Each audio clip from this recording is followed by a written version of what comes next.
There's a lot of confusion out there in the world about how to use and set the controls on a top boost channel on a Vox like this AC15 hand-wired here.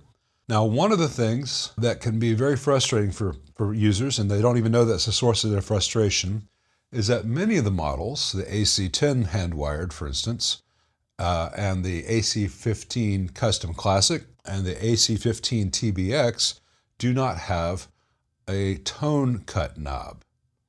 On the 15 Custom Classic and TBX, the 250K pot is replaced by a fixed 220K resistor, which is the equivalent of having this always here, which means that you have a very, very bright amp at all times, and you cannot control it with the tone cut. And so people will turn down the treble. That's the bass, sorry. I'm doing this while looking at it through the monitor. So they'll turn down the treble so the amp's not painfully bright. On the AC10, there is no resistor and no capacitor emulating this tone cut, so it's like having it turned down this way. It's even brighter, even more painful, so people are going to turn that treble even farther down. And people do that all the time, and they think that that's how you get the sound. The way the circuit was designed, though, is that the treble and the bass are very interactive, and if you were to turn them both one way, you have a ton of mids, not a lot of treble, not a lot of bass. The other way, you get a lot of treble. You get a lot of bass. The mids kind of scoop out, and you kind of find the sweet spot where you have enough highs and enough lows, and the mids sit where you want them to sit. And you want more mids usually in performance than people think when they practice in their bedroom.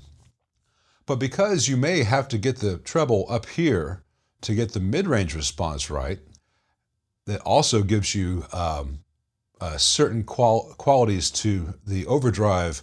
Even when you're not full out dirty, you're getting overtones and overtone series from having the treble hit. The treble really plays a role there in hitting the next tube stage after the tone stack. So you really want to have your tone stack more in this range and not have it like this because the amp's too bright. So the way it was designed is you set this where it needs to be, and then this is turning down as you turn up the knob, turning down the highs, reaching the output tubes.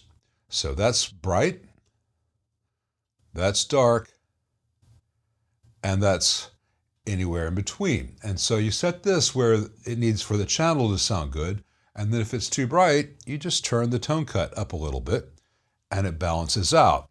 Because you do want those treble frequencies in the preamp, you just don't want all of them coming to the output section. In the TBX version of the AC15, the 220K resistor that takes the place of the tone pot is R47, and in the Custom Classic, it's R23. Now, both of those are the equivalent of always having the tone pot pretty much all the way to the full brightest. It's a 250K pot, and so if you have it right there, that's 220K versus 250K. That's painful. So what you can do if you have access to a full version like this and say, that's where I like it, somewhere in that range. What does that measure? That usually measures between 82 and 68K. And you can replace the 220K resistor in the Custom Classic or the TBX series with a different resistor, or you can put another resistor in parallel across it to get somewhere between 82 and 68K typically. Now, someone may run it over here, that's closer to 100K. Some people may run it over here, that's closer to 47, 39K. So it's a matter of taste and choice. On this AC10 hand-wired you're seeing now, I've added in a 68K resistor in series with a 4.7 nanofarad cap to put the tone cut circuit back into the amp that the amp does not have from the factory, which means that you can use the amp as you wish and get the sounds that you want. Now, my audio interface has been acting up, so I'm unable to show all the stuff. I can't show you, all right, here's how it sounds if I turn this down instead of using the cut control. I wanted to, but my audio interface that lets me use the good mics is down. A new one will be here Saturday, but I was able to do some recordings the other day in preparation for this video because I didn't want to have it all on the bench with the mic and everything. But I will be able to show you how the AC15 hand-wired sounds with very sought-after top boost kind of sounds. And on the AC10 hand-wired, after adding in the fixed tone cut circuit, it can get those same sounds without being mega bright as it is in stock form. So enjoy this, and better audio in future is coming.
Hey, thanks for watching.